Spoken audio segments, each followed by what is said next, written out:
जय हिंद। आप सबों का स्वागत है आप अपने ऑनलाइन प्लेटफॉर्म पर। इसका नाम है कर्तव्य इकोनॉमिक्स ऑफिशियल। कैसे हैं आप लोग? उम्मीद करते हैं अच्छे होंगे। अन्य दिनों की तरह आप अपने अध्ययनरत होंगे और जीवन के सारे उतार चढ़ाव के समय में पूरी तरह से व्यवस्थित होने का प्रयास करते रहेंगे। हम लोग का सेशन इंडियन पॉलिटी का चल रहा है और इंडियन पॉलिटी के सेशन में हम लोग आज अंतिम पड़ाव पर कॉन्स्टिट्यूशनल डेवलपमेंट का वह सेक्शन है जिसमें फाइनली कॉन्स्टिट्यूएंट असेंबली अर्थात संविधान सभा का सेटअप कर लिया गया। और आज हम लोग बात करते हैं संविधान सभा पर। आपको पिछले क्लास के कुछ वीडियो अगर आपने नहीं देखा है तो आप हमारे इस चैनल पर पूरी तरह से सारा video development of constitutional act से लेकर के अर्थात पूरे सिलेबस और सारे एक्ट को स्टेप बाय स्टेप करके हम लोग इंट्रोड्यूस किए थे और उसको आपने देखा भी था। ऐसी स्थिति में हम लोग पूरी तरह से प्रक्रिया करके यहाँ तक पहुँचे। आज के सेशन में हम लोग कॉन्स्टिट्यूएंट असेंबली की बात करेंगे और उसके अलग अलग समय में अलग अलग मीटिंग की बात करेंगे। देखिए, आज का कंपटीशन का दौर है और इसमें इंडियन पॉलिटी एक महत्वपूर्ण भूमिका हमारे सफलता के लिए है। और आज का बहुत सारे ऐसे एग्जाम है जिसमें इस तरह का क्वेश्चन पूछा जाता है। वैसे प्रारंभ से ही जब से मुझे लगता है कि जब से कंपटीशन युग आया है तब से जनरल एबिलिटी का या जनरल जो नॉलेज है जी के जीएस का वह हर एग्जाम में इम्पोर्टेंस रखता है।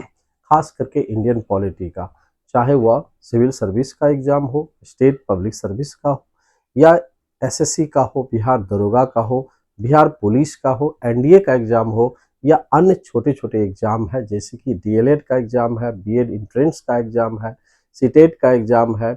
इन सारे एग्जाम में हम देखते हैं कि इसमें करेंट अफेयर के साथ साथ जो स्टैटिक्स जीके है उसके अलावे भी जो सब्जेक्ट जीके है उसका भी महत्वपूर्ण भूमिका निभाता है। और उसी को ध्यान में हम इस यूट्यूब चैनल पर अपने कुछ एक्सपीरियंस को शेयर कर रहे हैं। और इसमें आज का सेशन जो है हम लोगों का इंडियन पॉलिटी का कॉन्स्टिट्यूएंट असेंबली है। अब हम बात करते हैं कॉन्स्टिट्यूएंट असेंबली। आपको याद होगा कॉन्स्टिट्यूएंट असेंबली का रिकमेंडेशन कैबिनेट मिशन में किया गया था और कैबिनेट मिशन उस वक्त सेटअप हुआ था जब ब्रिटेन में न्यू गवर्नमेंट क्लीमेंट एटली के नेतृत्व में बना था सेकेंड वर्ल्ड वॉर के फिनिश होने के बाद, जिसमें 3 मेंबर्स थे। एक मेंबर्स था क्लीमेंट एटली के द्वारा नियुक्त Stafford Cripps, A V Alexander second था और पैंथिक लॉरेंस जो अध्यक्ष भी था कैबिनेट मिशन का वो थे। इस तीनों के रिकमेंडेशन के बाद ये तय हुआ था कि भारत में कॉन्स्टिट्यूएंट असेंबली बनाया जाएगा और सत्ता को शांतिपूर्ण ढंग से स्थापित करने के लिए उस पर विचार विमर्श करेगा और परिचर्चा करेगी। अगर कुछ कमियां होती है तो उसमें सुधार किया जाएगा। और दूसरा था जब तक संविधान बन नहीं जाता है तब तक के लिए एक ऐसी गवर्नमेंट बनाई जाएगी जो उसका भरपूर भरपूर मतलब क्षतिपूर्ति करेगी और एक एडमिनिस्ट्रेटिव बॉडी के रूप में कार्य करेगा और दोनों में सफलता मिलेगी। लेकिन एक खामियां थी जो मुस्लिम लीग को पसंद नहीं आया। वो इसलिए खामियां मैं नहीं बोला मुस्लिम लीग के दृष्टिकोण से, वैसे भारत के दृष्टिकोण से बहुत ही अच्छी प्रोविजन था। वो ये था कि मुस्लिम लीग के द्वारा किए गए जो अलग इंडिपेंडेंस पाकिस्तान का मांग था उसको रिजेक्ट कर दिया गया था। खैर जो भी हो वह तो ऐतिहासिक पहलू की बात है। लेकिन यहाँ पर कॉन्स्टिट्यूएंट असेंबली, लेकिन एक बात और बताना हम चाहेंगे कि कॉन्स्टिट्यूएंट असेंबली अर्थात संविधान सभा का आइडिया सबसे पहले एम.एन. राय के द्वारा 1934 ईस्वी में दिया गया था, लेकिन ब्रिटिश सरकार ने उसको रिजेक्ट कर दिया। बाद में इसी रिकमेंडेशन को नेहरू रिपोर्ट में भी पब्लिश किया गया लेकिन उसको भी एक्सेप्ट नहीं किया गया। बाद में फिर अगस्त ऑफर आया 1940 में और अगस्त ऑफर द्वितीय विश्व युद्ध में भारतीयों के समर्थन लेने के लिए किया गया था, जिसमें एक डिमांड था भारतीयों का, वो था कॉन्स्टिट्यूएंट असेंबली की स्थापना। उसको एक्सेप्ट किया गया। बाद में स्टेफर्ड क्रिप्स की अध्यक्षता में क्रिप्स मिशन भी आया, लेकिन क्रिप्स मिशन के रिकमेंडेशन को और अगस्त ऑफर के रिकमेंडेशन को एक्सेप्ट नहीं किया भारतीयों ने, अर्थात राष्ट्रवादियों ने। लेकिन उस समय में जो डिमांड था भारतीयों के पास वो था complete independence. Finally cabinet mission के डिमांड को एक्सेप्ट किया और उसके बाद कॉन्स्टिट्यूएंट असेंबली अर्थात संविधान सभा बनाने की प्रक्रिया तेज हो गई। संविधान सभा के लिए 389 सदस्य तय किए गए, जो आप देख रहे हैं हमारे ब्लैक बोर्ड पर। मैंने बहुत ही व्यवस्थित ढंग से इसको अरेंज करके लिखा है और आप उसको समझ भी रहे होंगे। 389 मेंबर्स को 3 भागों से लिया गया था। पहला भाग कमिश्नरी एरिया से था, जो 4 सदस्य था वहां पर, जो वहां के वायसराय से नॉमिनेट था। दूसरा भाग था जो प्रिंसली स्टेट अर्थात देशी रियासत थे, जहां से लगभग 93 मेंबर्स थे, जो वहां के राजा के द्वारा नॉमिनेट था।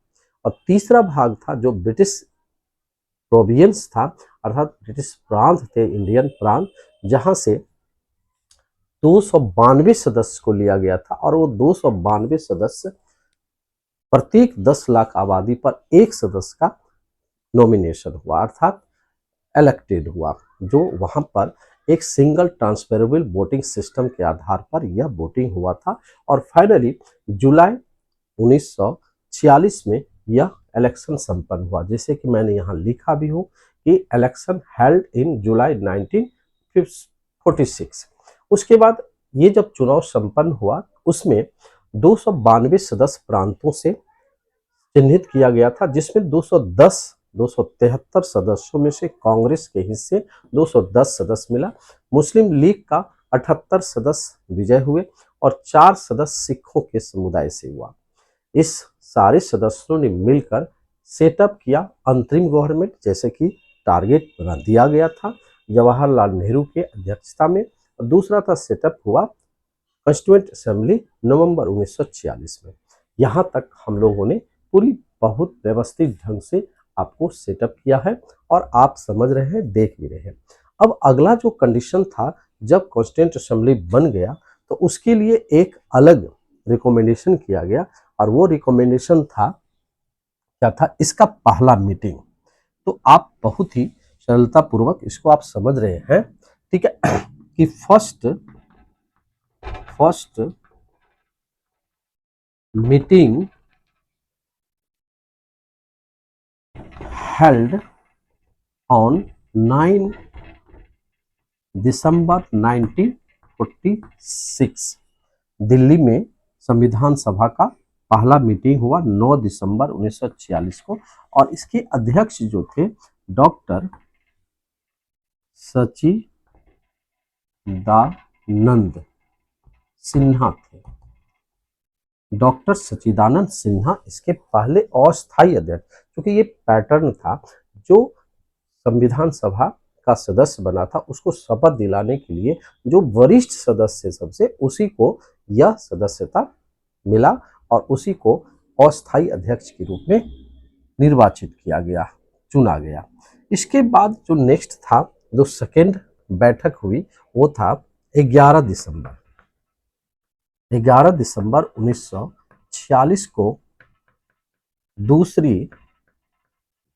दूसरी बैठक हुई, मीटिंग हुआ, बैठक दिल्ली में हुआ और इसके अध्यक्ष बने डॉक्टर राजेंद्र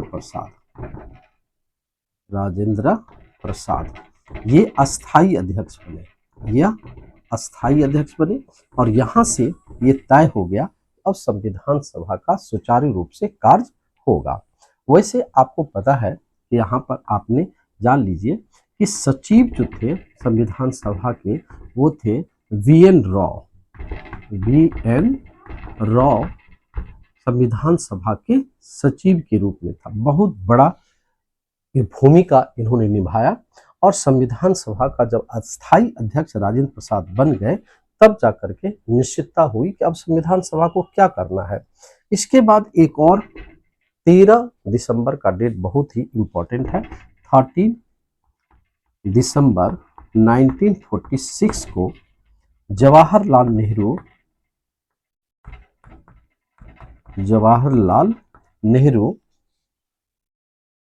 नेहरू के ने संविधान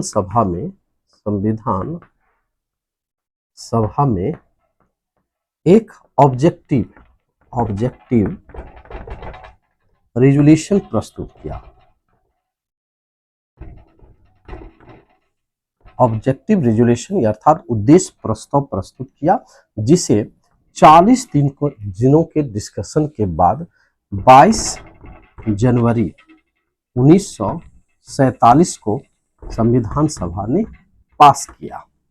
अर्थात वही रिजोल्यूशन, ये जो ऑब्जेक्टिव रिजोल्यूशन था, बाद में संविधान जब बन के तैयार हुआ तो प्रियम्बल के रूप में सेटअप हुआ, प्रियम्बल बन गया। तो यहाँ पर 22 दिसंबर को जब पास हो गया कि संविधान सभा को क्या करना है, फिर सचिव वीएन रॉ के दिशा निर्देशन में अलग अलग देशों का एक कमेटी बनाया गया संविधान को अध्ययन करने के लिए, और फिर अलग अलग देशों के संविधान का अध्ययन किया, और लगभग वहां से लगभग 2 इयर्स 11 मंथ और 18 डेज के बाद, इतने समय लगा संविधान को बनाने में, लिखने में। 18 डे के बाद संविधान तैयार हुआ, लिखा गया। अब समस्या हो गई, जब संविधान तैयार हो गया तो अब समस्या हुआ कि संविधान को ड्राफ्टिंग कैसे किया जाएगा। ड्राफ्टिंग करने के लिए एक कमेटी बनाया गया, और वो कमेटी कब बना, तो 29 अगस्त 1947 को 7 सदस्यों का 7 मेंबर्स एक कमेटी बना जिसका नाम था ड्राफ्टिंग कमेटी। कौन कमेटी? ड्राफ्टिंग कमेटी बना। और यही ड्राफ्टिंग कमेटी जो था, ये 7 मेंबर थे, जिसमें अध्यक्ष थे डॉक्टर, प्रेसिडेंट जो था, अध्यक्ष थे। कौन था अध्यक्ष?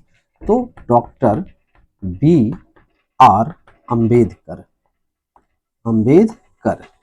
B.R. अम्बेडकर इसके अध्यक्ष बने। कानून विशेषज्ञ थे। B.R. अम्बेडकर का तो नाम ही काफी था उस समय में।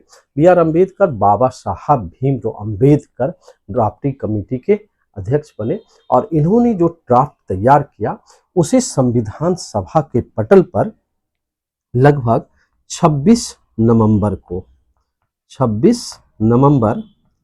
1949 को रखा। संविधान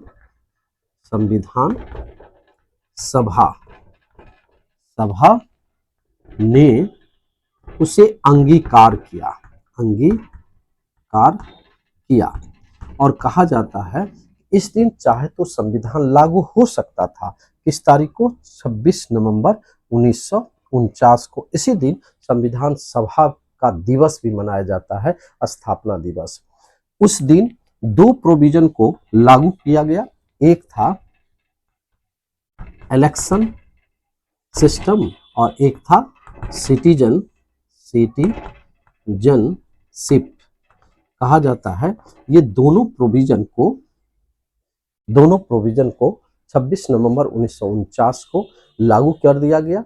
लेकिन अगर चाहता तो 26 नवंबर 1949 को ही पूरी संविधान लागू हो जाती, लेकिन ऐसा नहीं किया गया, क्योंकि भारत के कानून विशेषज्ञों और राष्ट्रवादियों ने यह सोचा कि एक ऐसा दिन भी था भारत के स्वतंत्रता आंदोलन के दौरान जिसमें बहुत ही स्वर्णिम घटनाएं हुई थी। उस दिन एक विशेष फेस्टिवल का या सेलिब्रेशन किया गया था, जो था फर्स्ट इंडिपेंडेंस डे।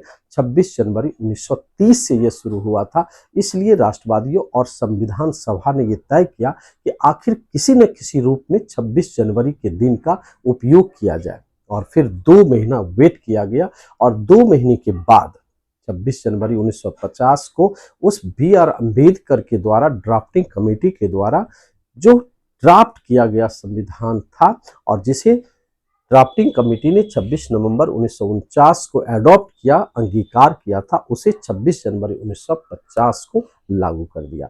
और इस तरह से भारत जो अब तक 1947 से अधिराज्य के रूप में था, अब वह गणराज्य बन गया। और संविधान लागू होने के साथ ही रिपब्लिक ऑफ इंडिया हुआ और भारत एक गणतंत्र के रूप में स्थापित हुआ।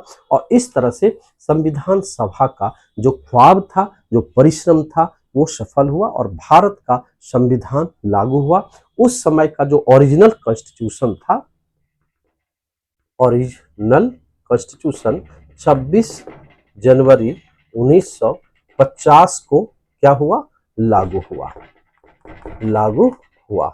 और इसी दिन भारत का कॉन्स्टिट्यूशन डेवलप हुआ, जिसमें 395 आर्टिकल्स था, 8 शेड्यूल्स थे, और 22 पार्ट्स था, 22 पार्ट था ओरिजिनल कॉन्स्टिट्यूशन में।